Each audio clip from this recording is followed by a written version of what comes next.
Shalom jemaat Tuhan. Shalom. Ya, kita bersyukur bahwa hari ini kita boleh ada semua karena kemurahan Tuhan.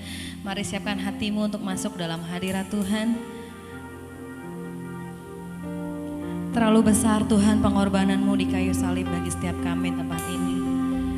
Terlalu mahal darahmu Tuhan tercurah bagi setiap kami. Kami bersyukur kami punya Allah yang hidup pada saat hari ini. Hidup di hati kami. Kami bersyukur Tuhan, kami punya Allah yang begitu besar kasihnya kepada kami semua. Terima kasih Bapa, terima kasih Yesus.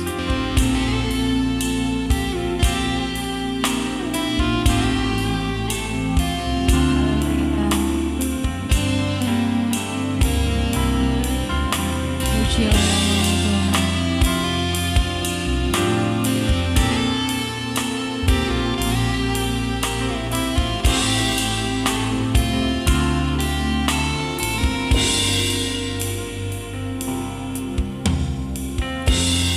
kulihat bukti kasih-Mu, Kau menderita gantikanku dengan darah-Mu, dengan darah-Mu Kau selamatkanku. Kini ku hidup menyenangkan-Mu. Telah kulihat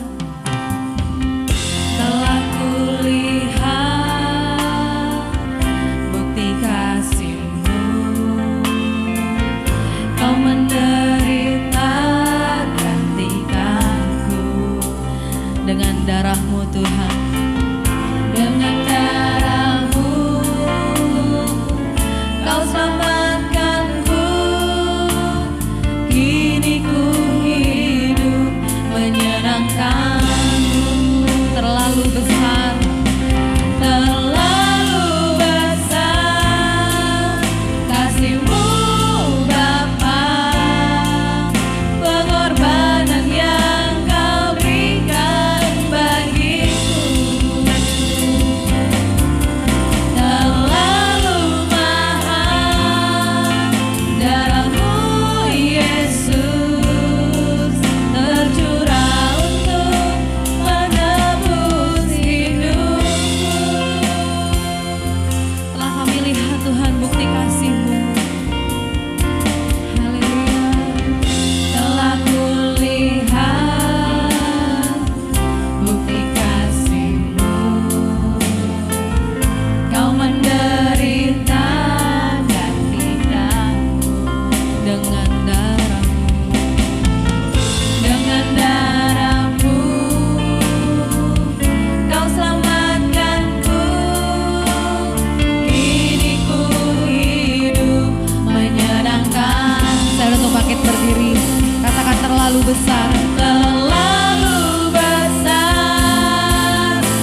Saya minta dengan hormat Ibu Gembala pimpin kita dalam doa. Haleluya Yesus. Terima kasih Tuhan. Allah Bapa kami yang bertahta di dalam kerajaan surga. Pada pagi hari yang indah ini Tuhan, kami datang kepadamu mengucap syukur untuk kesempatan yang Tuhan masih berikan bagi kami, untuk kami datang mencari wajah-Mu, untuk kami boleh ada di dalam rumah-Mu yang kudus, memuji dan menyembah Engkau. Terima kasih Bapa buat kasih karunia-Mu, terima kasih buat penyertaan-Mu, terima kasih buat pemeliharaan-Mu. Dan terima kasih Bapa buat orang-orang yang Tuhan tempatkan di sekeliling kami, yang kami boleh saling berbagi kasih, kami boleh menyatakan kasih yang Tuhan ajarkan kepada kami. Dan pada pagi hari ini Tuhan, kami datang di dalam rumah-Mu yang kudus untuk memuji dan meninggikan Engkau. Sucikan dan kuduskan kami, layakkan kami untuk menikmati hadirat-Mu, layakkan kami untuk menikmati bait-Mu ya Tuhan. Kami undang Engkau hadir di tengah-tengah kami untuk beracara bersama-sama dengan kami dan bertahta di atas puji-pujian kami ya Tuhan. Urapi setiap hamba-hamba-Mu yang melayani pada pagi hari ini, biarlah pelayanan hari ini sesungguhnya dipimpin oleh Engkau sendiri, sehingga kami yang datang dengan beban yang berat akan pulang dengan suatu kemenangan. Kami yang datang dengan sakit penyakit akan pulang dengan kekuatan dan kesehatan yang dipulihkan. Kami pulang dengan membawa sukacita dan mengalami perubahan di dalam kehidupan kami. Beracaralah bersama-sama dengan kami, karena kami membuka ibadah kami pada pagi hari ini hanya di dalam nama Tuhan Yesus. Haleluya. Amin. Amin. Saya sapa sekali lagi. Shalom. Shalom. Shalom. Shalom. Saya mulai tangan-tangan yang berkemenangan hari ini. Haleluya. Kita percaya bahwa Yesus sudah hidup. Amin. Dia bangkit, bahkan dia naik ke surga nanti untuk menyediakan tempat buat kita semua. Bangkit serukan nama Yesus. Haleluya.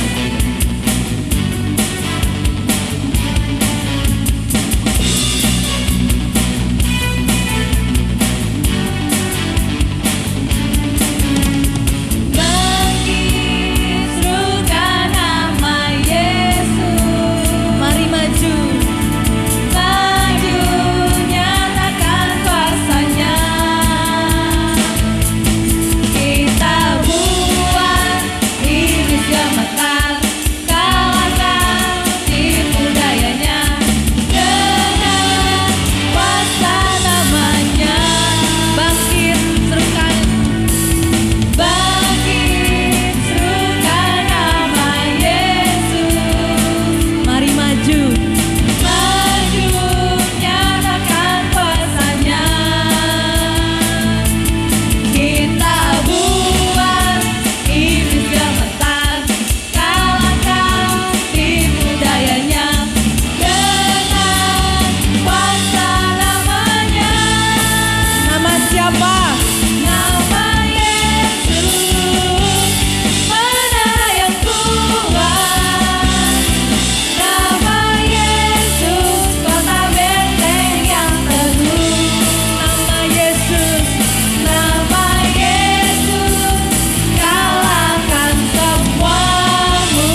Dia bangkit buat kita semua.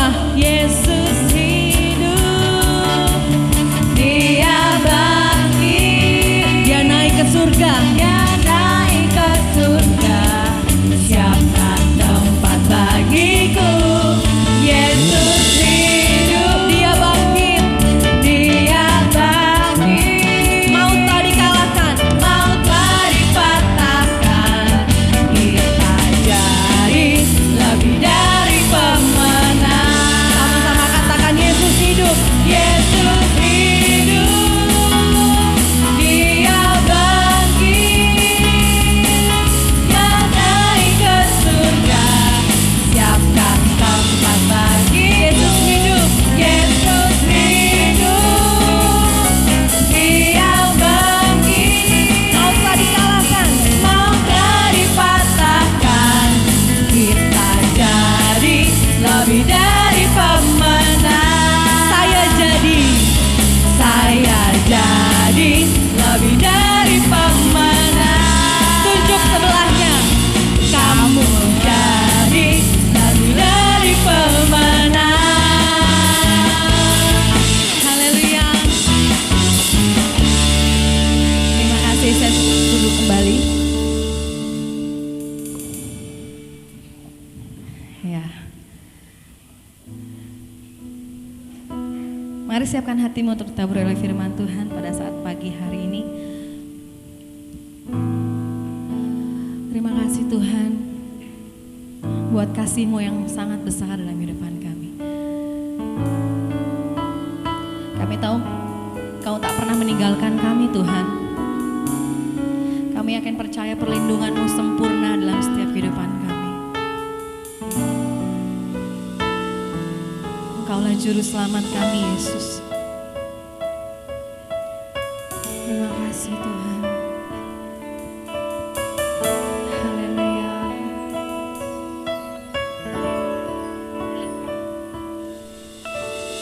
Walau ku harus berjalan dalam lembah kekelaman, perlindungan-Mu, oh Tuhan, nyatalah bagi hidupku. Tiada pernah sedetik pun Kau tak pernah tinggalkan Tuhan. Tiada pernah Kau tinggalkan. Sungguh mulia dan sempurna, hanya Kaulah yang disembah.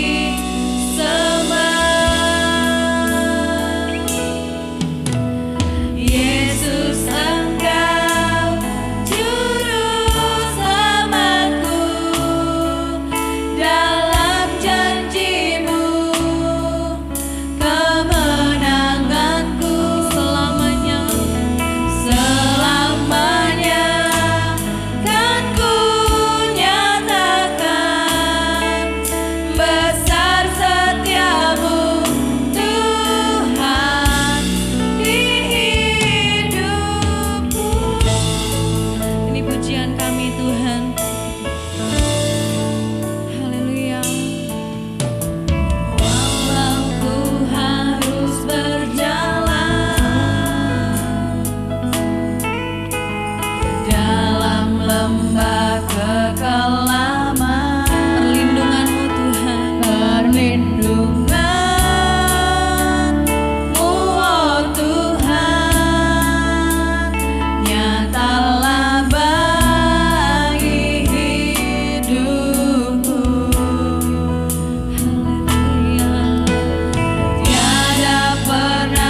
Kami bersyukur untuk nafas kehidupan, untuk kekuatan, untuk kesehatan, untuk kemenangan, dan untuk setiap kesempatan memperbaiki hidup kami hari lepas hari. Kami bersyukur dan berterima kasih untuk penyertaan-Mu, pertolongan-Mu, perlindungan-Mu yang ajaib buat kami. Kami bersyukur dan berterima kasih buat segala sesuatu yang telah Kau jadikan dalam hidup kami. Terima kasih Bapa yang ada di surga. Terima kasih Tuhan Yesus. Terima kasih ya Roh Kudus. Kami telah mengangkat segenap pujian kami, puja kami, sembah kami. Biarlah setiap kata pengagungan kami melalui lagu-lagu ini Tuhan menyenangkan hati Tuhan yang telah hadir bertahta di atas tahta pujian yang kami bangun bagimu. Kami bersyukur dan berterima kasih Tuhan buat pagi indah ini, karena kami berkesempatan Tuhan untuk memuji, menyembah, memuja-Mu dan belajar kebenaran firman-Mu. Mari Tuhan menolong hamba-Mu menyampaikan kebenaran firman ini dengan benar di hadapan-Mu. Mari Tuhan, bila sementara kami memuji Engkau, sementara kami mendengar kebenaran firman-Mu, Injil yang memberikan kekuatan ini, kami yang sakit telah disembuhkan di dalam nama Tuhan Yesus Kristus. Kami yang berbeban berat dilepaskan di dalam nama Tuhan Yesus Kristus. Kami yang tertutup, rasanya gak memiliki jalan keluar, dibukakan jalan keluar. Kami yang lemah dikuatkan. Terima kasih Bapa yang ada di surga. Terima kasih Allah. Ini waktu-Mu. Kami serahkan ke dalam tangan-Mu. Di dalam nama Tuhan Yesus Kristus kami berdoa, kami bersyukur dan berterima kasih. Haleluya. Yang percaya katakan amin. Puji Tuhan, silakan duduk. Selamat pagi, shalom. Senang sekali. Ini untuk pertama kalinya saya keluar kandang. Untuk pertama kalinya saya berani khotbah, pergi ke sebuah gereja. Bahkan saya belum ke Bethlehem sejak 2 tahun lebih ini. Saya hanya khotbah melalui Zoom atau webinar. Ini untuk yang pertama kalinya. Haleluya. Dengan izin tentunya dari Bapak dan anak-anak. Karena yang lebih sering gak mengizinkan, saya mau tapi Bapak dan anak-anak tidak mengizinkan. Saya bersyukur, selama pandemi saya selalu berkata begini, Tuhan saya mau satu ketika selamatkan kami. Sampai satu ketika kami bisa melihat sorak-sorai kembali untuk memuji dan menyembah Engkau. Karena Bethlehem libur 2 tahun saudara. 2 bulan ini sudah ibadah, 350 orang kuotanya. Dan yang 60 tahun ke atas untuk tidak mendaftar dulu karena melalui pendaftaran. Dan hari ini sudah 500 orang, 2 kali ibadah berarti sudah 1000 orang. Karena Bethlehem kan tertutup ya, dengan AC sentral, resikonya lebih tinggi. Dan saya tadi untuk pertama kalinya menyembah bersama-sama sekian banyak orang, saya rasanya pengen nangis. Karena waktu itu saya benar-benar mohon, satu ketika dan akhirnya saya bersorak-sorai, kita menang dalam mengalami pandemi ini. Tepuk tangan buat Tuhan Yesus. Kita menang. Kita diberi kesempatan untuk hidup, artinya diberi kesempatan untuk memperbaiki kehidupan kita hari lepas hari. Kita diberi kesempatan untuk semakin dapat hidup berlayak di hadapan Tuhan. Kita diberi kesempatan untuk melakukan hal-hal yang mungkin selama ini belum kita lakukan. Kita diteduhkan mungkin selama beberapa saat untuk merenung, untuk berdiam diri di rumah. Kita mendengar, melihat, merasakan betapa luar biasanya, karena kejadian pandemi ini gak cuma di negara kita tapi di seluruh dunia. Lihatlah tangan Tuhan yang sempurna menyelamatkan kita. Artinya kita punya kesempatan hari ini dan hari-hari selanjutnya memperbaiki hidup kita, melakukan apa yang menjadi kehendak dan perintahnya. Amin. Jadi sadarilah kalau kita masih seperti ini, ada maksud Tuhan di sana. Ada alasan Tuhan membiarkan kita selamat dari pandemi ini. Terpujilah nama Tuhan. Hari ini kita mau belajar mengingat kembali kebangkitannya. Betapa luar biasa bahwa ketika kita tahu bahwa Tuhan gak cuman mati dan dikuburkan, tetapi dia bangkit. Karena kalau dia gak bangkit, sia-sialah iman percaya kita. Amin. Nah, kita mau sama-sama baca. Kalau bisa bisa menolong saya. 1 Korintus 15 ayat 3 sampai 5.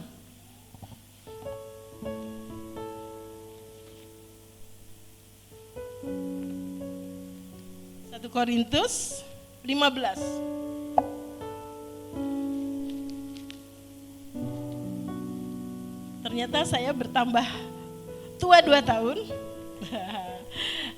Tidak mudah, sekarang harus pakai kacamata, lebih pelan melakukan segala sesuatu. Gak apa-apa, tapi semangat saya tetap untuk melayani Tuhan. Amin.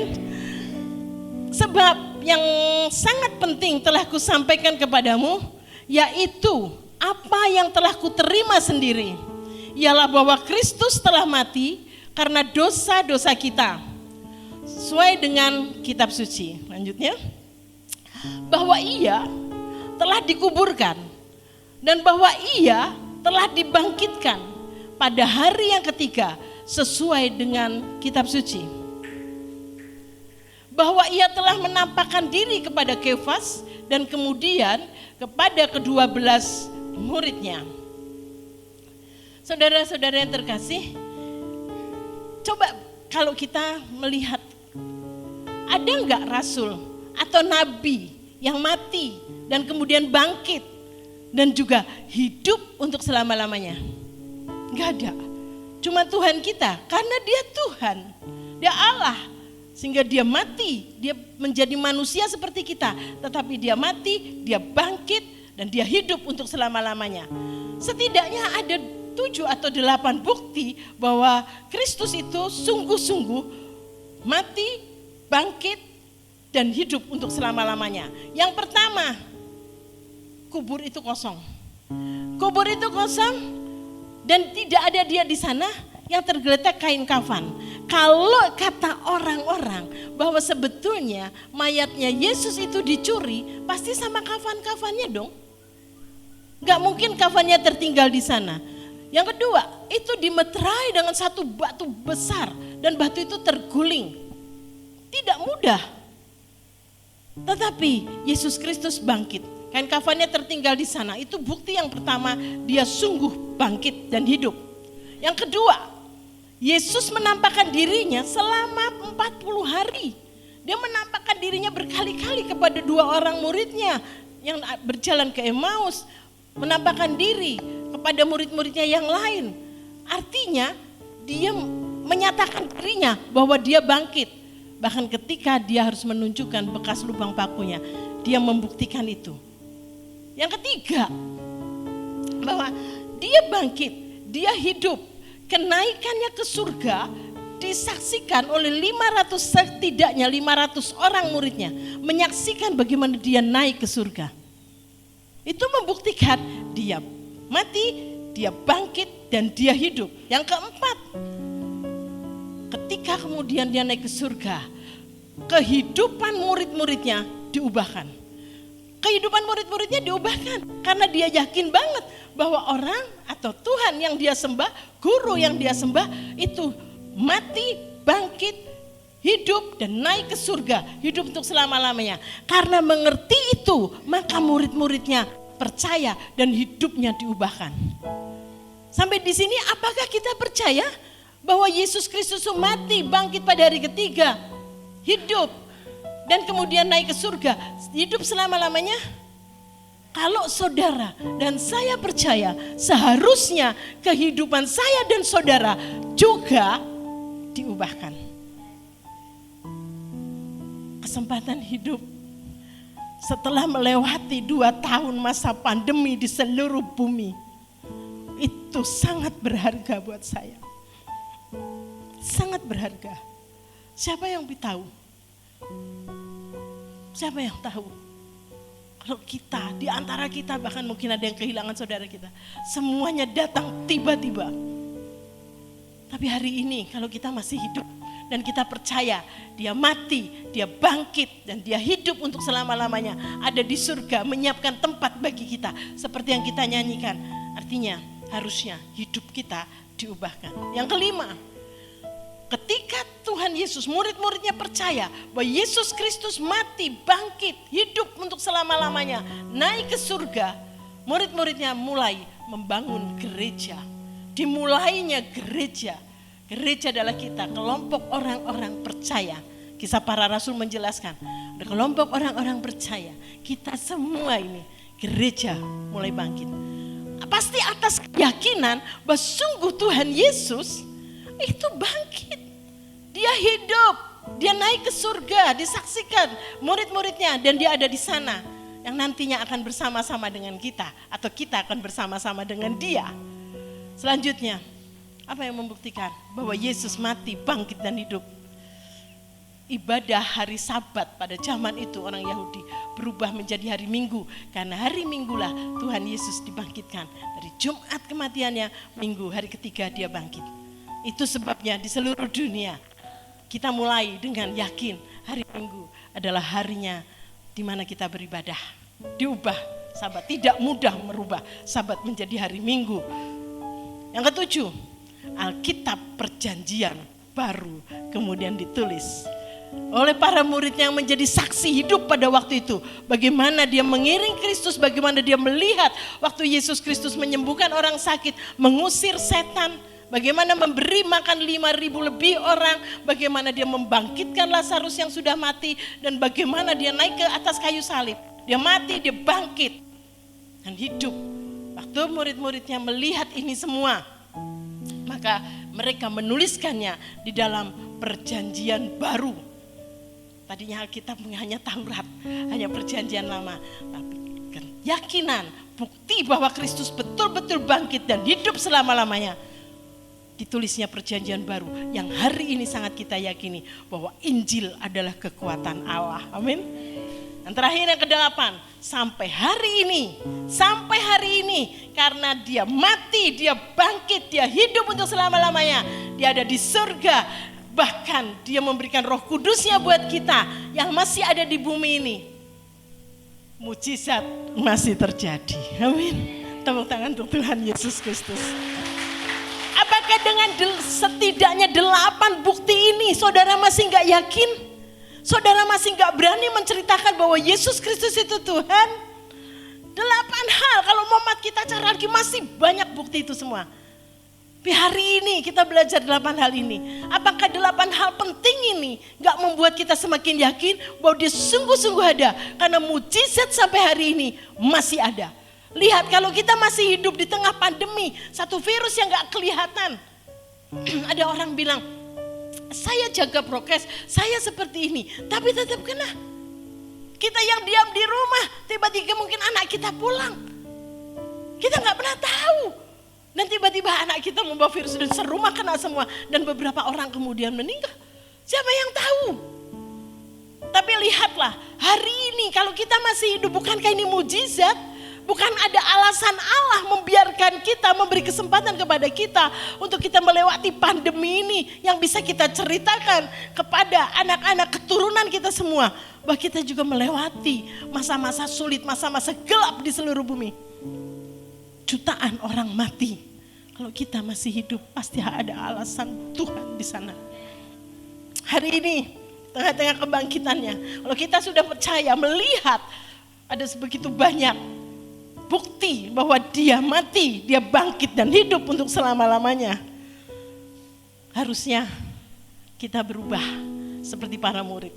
Apa sih tanda-tanda kita mengalami kebangkitannya? Kita belajar 3 hal aja. Kalau kita mengalami kebangkitan Tuhan, kita tahu dia bangkit, dia hidup, bahkan ada dalam hidup kita. Kalau orang Jawa bilang manunggaling Gusti. Ada 3 hal setidaknya. Yang pertama, Lukas 24 ayat 46 sampai 48. Lukas 24 ayat 46 sampai 48. Katanya kepada mereka, ada tertulis demikian. Mesias harus menderita dan bangkit dari antara orang mati pada hari yang ketiga. Dan lagi, dalam namanya berita tentang pertobatan dan pengampunan dosa harus disampaikan kepada segala bangsa mulai dari Yerusalem. Kamu adalah saksi dari semuanya ini. Kamu, saya dan saudara adalah saksi bagi semuanya ini. Karena kita percaya bukti, setidaknya ada 8 hal tadi yang telah membuktikan dia mati, dia bangkit, dia hidup untuk selama-lamanya. Apakah kita sudah menjadi saksinya? Apakah kita sudah bersaksi, menyaksikan ini semua?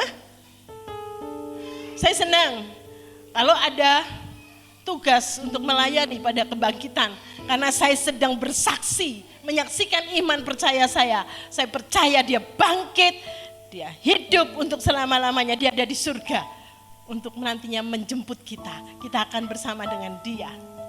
Yang pertama, apakah saudara sudah menjadi saksi Kristus? Yang kedua, Yohanes 20 ayat 20 sampai 21. Yang pertama tadi, harusnya 8 bukti itu membuat kita menjadi saksinya.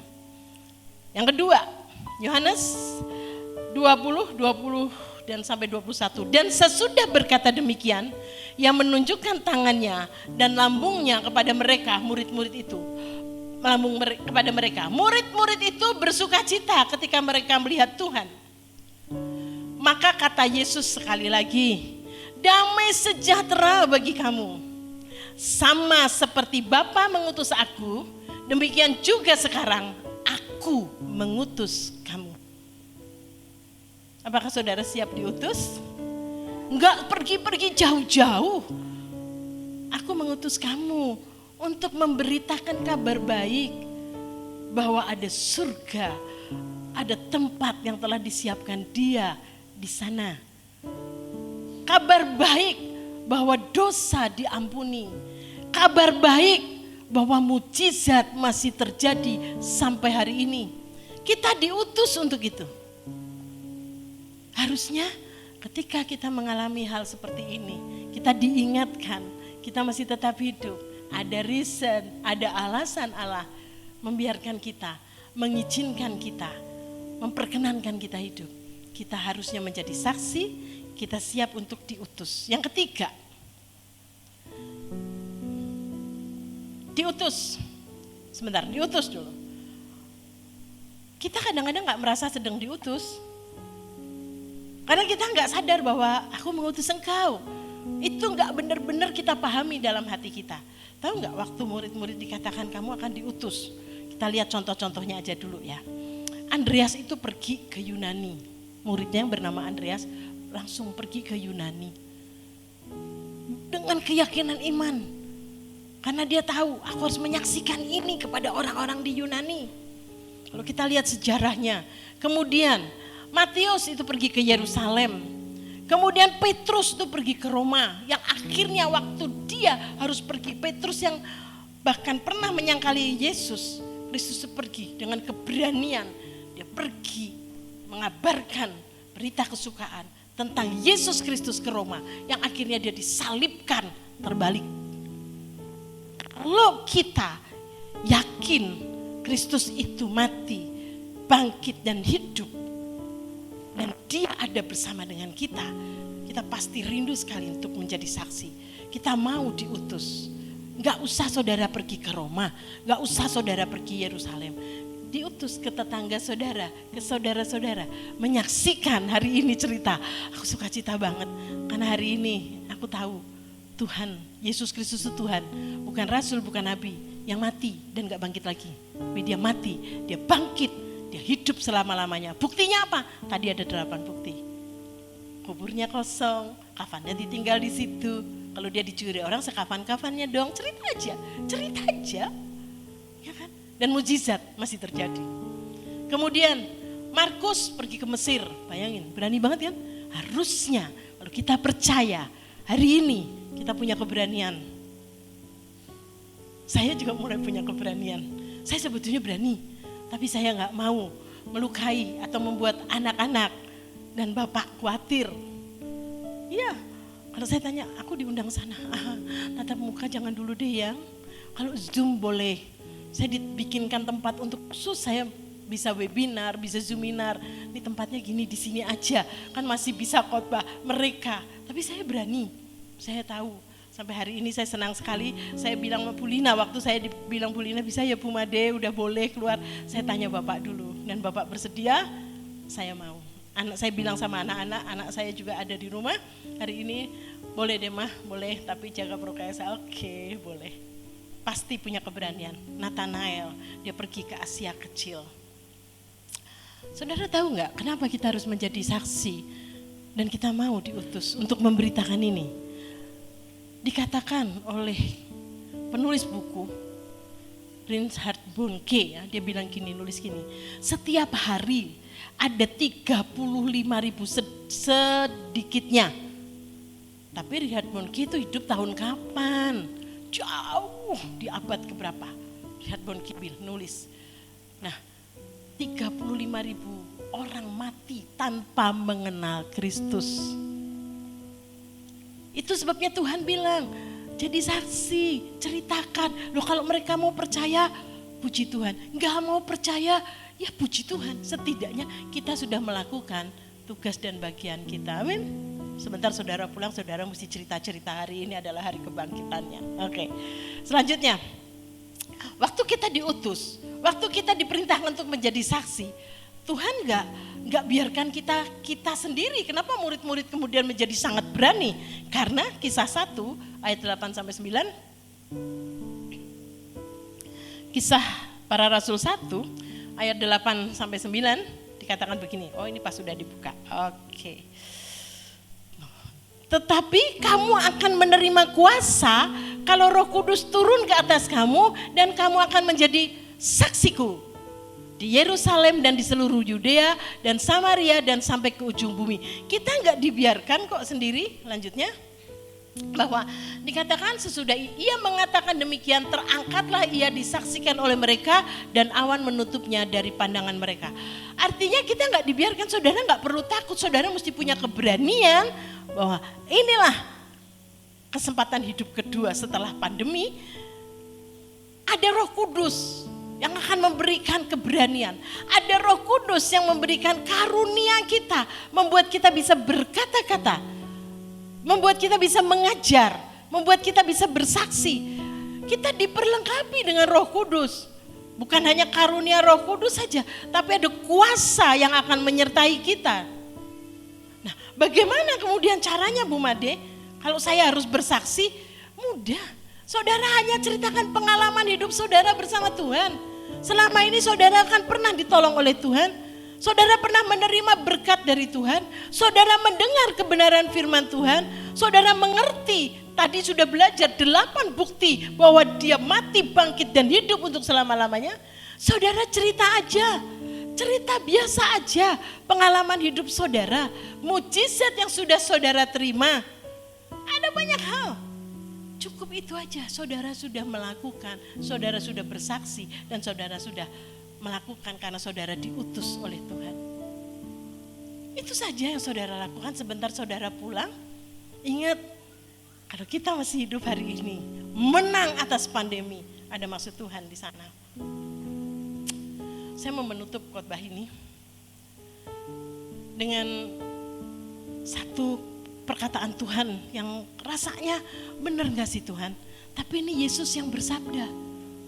Bukankah firman Tuhan yang dan amin? Yohanes 14, 12 sampai 14.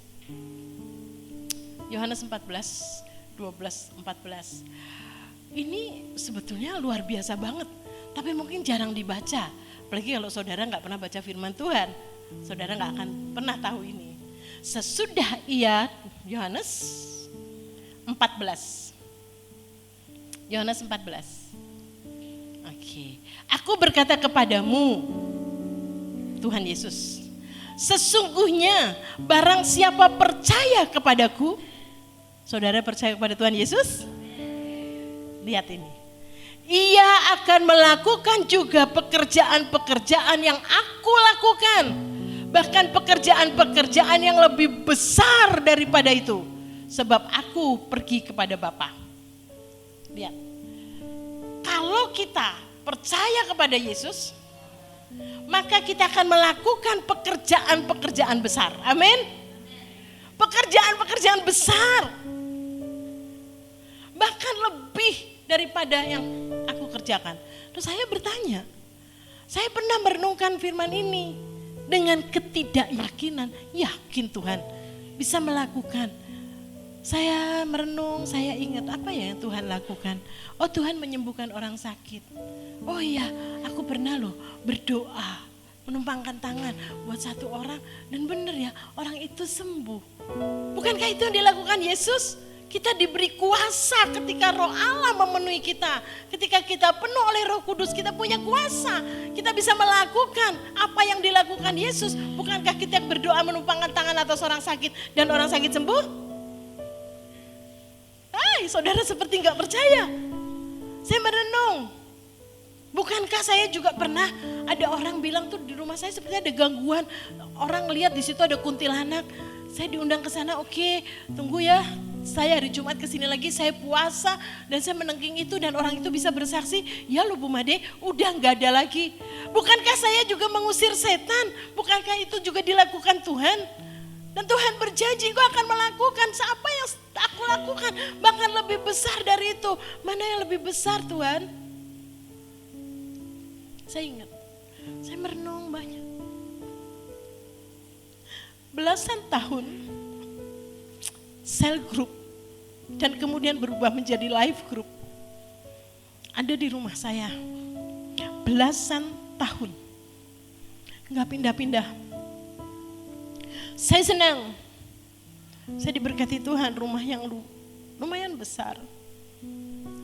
Bahkan live itu sampai banyak banget. Saya harus mengantarkan mereka yang pulangnya jauh. Kalau udah malam harus diantar dan Bapak bersedia mengeluarkan mobil. Kemudian antar mereka, mungkin mereka udah tidur, saya baru sampai rumah lagi. Tuhan menggerakkan hati Bapak untuk melayani dengan mengantar jemput anggota live yang tua. Yang jauh rumahnya. Belasan tahun sampai harus dipisah. Live gak boleh terlalu banyak. Live group gak boleh terlalu banyak orangnya. Harus membelah diri karena sel yang tidak membelah diri. Pada waktu itu saya diajarin, sel yang tidak membelah diri itu sel kanker. Nanti akan menjadi seperti apa ya? Harus banyak. Padahal live group itu gak harus banyak. 3-4 orang aja tapi bertumbuh bersama-sama. Menjadi orang-orang Kristen yang radikal, yang sungguh-sungguh mencintai Tuhan, membelah diri. Dari live di tempat saya membelah diri dengan live pagelaran. Di tempat saya terus nanya, cari orang, ajakin orang di gereja. Live tempat saya aja, rumahnya di mana, kalau kenal tetangga saya aja. Besar lagi, saya membelah diri lagi. Live-nya membelah diri udah kebanyakan. Dan kalau nganter-nganter pulang jadi sampai jauh larut malam. Akhirnya membelah diri dengan KRR sekarang, Villa Kebun Raya Residence. Bertumbuh lagi, banyak lagi, membelah diri sebelum pandemi, live Pangguga. Udah 3-4 kali live ini membelah diri dan hari ini membelah diri antara dewasa mudanya dan yang tua. Terus saya mikir belasan tahun orang makan di rumah saya. Kalau 1 minggu itu kira-kira 15 orang, 20 orang makan di rumah. 1 tahun 52 minggu. Itu udah bicara 1000 orang. Dan ini belasan tahun. Artinya belasan ribu saya memberi makan orang dengan penuh sukacita. Saya gak pernah bergumul untuk soal makanan. Saya punya sisa 12 bakul. Saya sepanjang hidup gak pernah bergumul untuk makan. Saya berani memberi makan orang. Dan saya gak pernah berdoa, Tuhan berkati saya untuk bisa memberi makan orang di dalam live. Karena live itu harus makan kata Bapak. Karena mereka pulang kantor, mereka pulang kuliah. Sore hari makan dulu baru live. Supaya perutnya kenyang dulu, otak kiri pindah otak kanan. Tanpa saya sadari, belasan ribu orang dalam kurun waktu belasan tahun makan di rumah saya. Saya baru sadar, ya Tuhan, Engkau 5.000 orang dan Engkau perkenankan hamba-Mu ini bisa memberi makan belasan ribu orang. Gak pernah saya rasakan, gak pernah saya pikirkan, tapi hari itu waktu saya merenung, Roh Kudus mengatakan Engkau bisa melakukannya. Sesungguhnya barang siapa percaya kepadaku, ia akan melakukannya juga pekerjaan-pekerjaan yang aku lakukan, kata Yesus. Bahkan pekerjaan-pekerjaan yang lebih besar daripada itu. Sebab aku pergi kepada Bapa. Hari ini dia mati, dia bangkit, dia hidup untuk selama-lamanya, dan kita masih hidup. Ada alasan Tuhan. Maukah kita menjadi saksinya? Maukah kita diutus? Percayakah kita bahwa kita akan bisa melakukan pekerjaan-pekerjaan yang pernah dilakukannya, bahkan lebih besar dari itu. Hari ini saudara bertanya kepada hati saudara sendiri, beranilah untuk melakukan apa yang menjadi kehendak Tuhan, perintah Tuhan, dan percayalah kita akan bisa melakukan hal-hal besar di dalam Dia. Amin. Mari kita berdoa. Terima kasih. Terima kasih. Terima kasih Tuhan. Saja saudara bangkit berdiri. Mari bersama-sama bersyukur dan berterima kasih kepada Tuhan. Sadari bahwa kalau kita diberi kesempatan, hari ini masih ada melewati pandemi yang melanda seluruh bumi.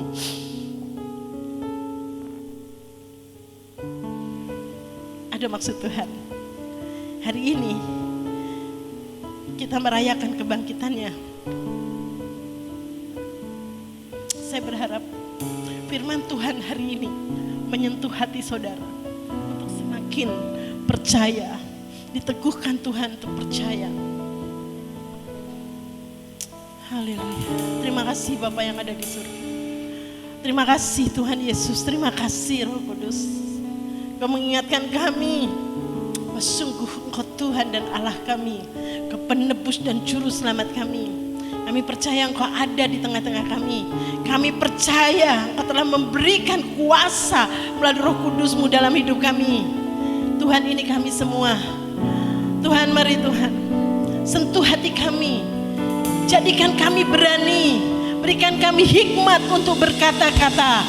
Menjadikan kami saksi hidup. Menjadikan kami Tuhan orang yang berani diutus untuk menceritakan pengalaman hidup kami bersama-Mu, menceritakan kebesaran-kebesaran-Mu Tuhan. Terima kasih Allah, terima kasih. Kami bersyukur untuk hari ini.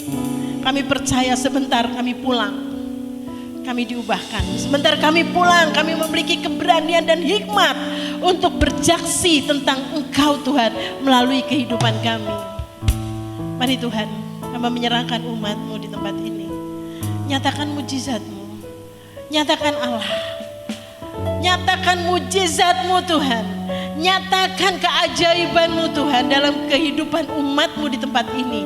Sehingga mereka memiliki Tuhan kesempatan untuk menyaksikan bahwa sungguh mujizat itu masih ada, bahwa sungguh karena Engkau mati, bangkit dan hidup untuk selama-lamanya. Terima kasih Tuhan.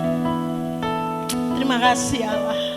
Terima kasih ketika Engkau berkata, jikalau kamu percaya, kamu akan melakukan hal-hal seperti yang aku lakukan, bahkan lebih besar dari itu. Kami percaya kepadamu karena Engkau yang bersabda adalah ya dan amin. Terima kasih.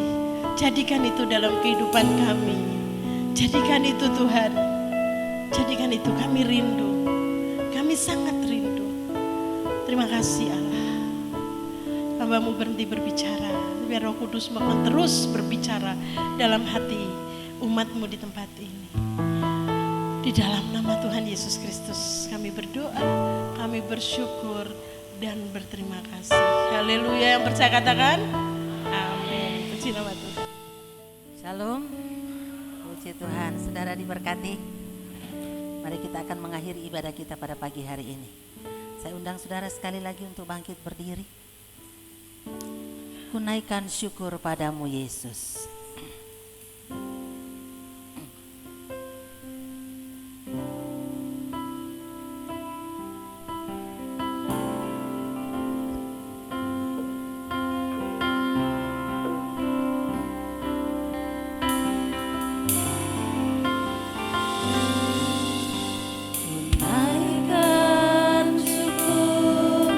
Padamu Yesus, ku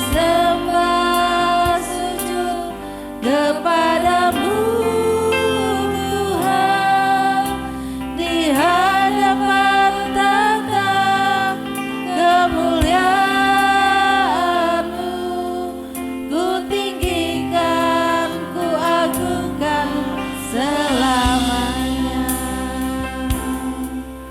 Segala puji syukur bagimu,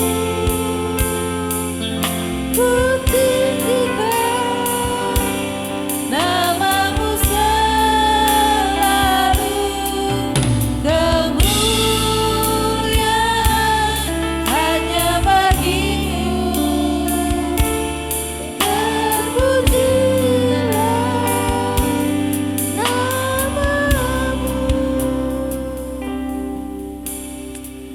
Segala puji syukur kami kembalikan kepadamu ya Tuhan, karena kasih-Mu, karena anugerah-Mu, karena kesempatan yang Tuhan masih berikan bagi kami untuk kami boleh melaksanakan perintah-Mu, di mana Tuhan mengizinkan kami masih hidup untuk melakukan kehendak-Mu ya Tuhan. Kami sudah mendengarkan kebenaran firman-Mu, biarlah kami menjadi pelaku-pelaku firman yang terus menjadi saksi-Mu sampai Tuhan datang untuk memanggil kami. Terima kasih Tuhan, pada pagi hari ini kami berdoa, biarlah damai sejahtera Allah akan terus ada bersama-sama dengan kami. Terima kasih Tuhan, Bapa kami yang di sorga, dikuduskanlah namamu, datanglah kerajaan-Mu, jadilah kehendak-Mu di bumi seperti di surga. Berikanlah kami pada hari ini makanan kami yang secukupnya, dan ampunilah kami akan kesalahan kami, seperti kami juga sudah mengampuni orang yang bersalah kepada kami. Dan janganlah membawa kami ke dalam pencobaan, tapi lepaskanlah kami daripada yang jahat. Karena Engkau-lah yang mempunyai kerajaan dan kuasa dan kemuliaan sampai selama-lamanya. Angkatlah kedua tangan saudara di hadapan Tuhan dan terimalah berkat Tuhan. Tuhan memberkati engkau dan melindungi engkau. Tuhan menyinari engkau dengan wajah-Nya dan memberi engkau kasih karunia. Tuhan menghadapkan wajah-Nya kepadamu dan memberi engkau damai sejahtera. Kiranya damai sejahtera Allah yang melampaui segala akal menguasai hati, pikiran dan perasaan kita semua mulai hari ini sampai Maranatha Tuhan Yesus datang kembali. Haleluya. Amin. Bapa terima kasih.